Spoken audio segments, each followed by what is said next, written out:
I'm going to try to make some vegan gravy here while you watch. I've chopped up onions, a whole medium onion in here, and I wanted to caramelize it, but I don't really have the time to let that cook down till it's almost burned, but no oil or no butter, just water. Kind of steam cook it. I put a little celery in it today. So after that kind of cooks down a little, I'm going to mix some arrowroot starch here instead of using wheat flour. Doing this with one hand, so I hope it don't get too shaky. Anyway, I've got a glass of water there. I'm going to dip up about 2 tablespoons of arrowroot flour and stir it into this glass of water.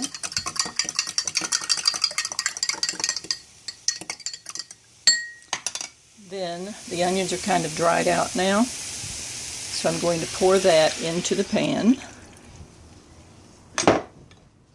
and keep that on medium heat.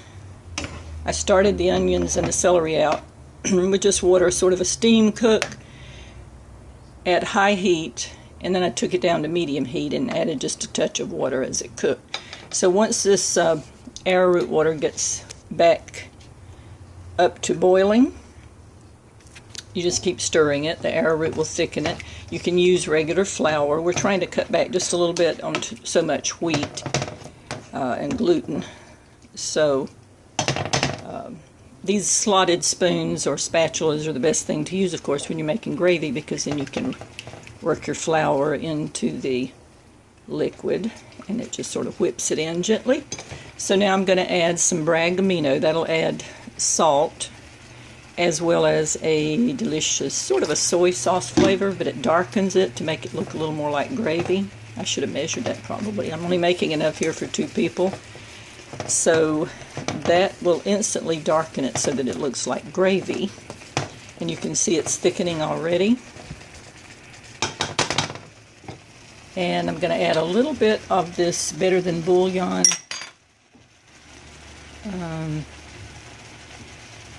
vegetarian Better Than Bouillon. No chicken base, but it makes it taste like chicken gravy. That has a lot of salt, so I'm only going to do just a little fork in there of that, again, for the flavor. Now, flour will make this look a little more opaque, or cornstarch, of course. And let me back off here a little bit. Get some more water. Where cornstarch or flour will make it more translucent, like when you're making pies and that. But I do it in the gravy occasionally, but most of the time I do use the wheat flour.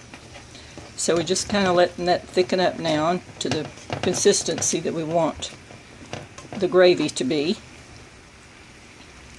We like ours not gunky thick, but not watery either.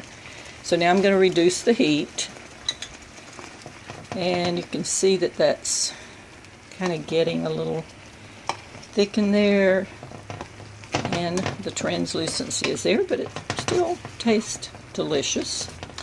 I don't ever make gravy without onions, but you know, this is onion vegan gravy. So then you season it according to what you like. You can put a little bit of curry powder in there. That gives it a different flavor and a nice flavor. I'm one-handed here, so I will be using some ground black pepper in it, of course. And then I'm going to reduce this really, really low and add just a little more water. So you end up with about 2 cups of gravy when you do this.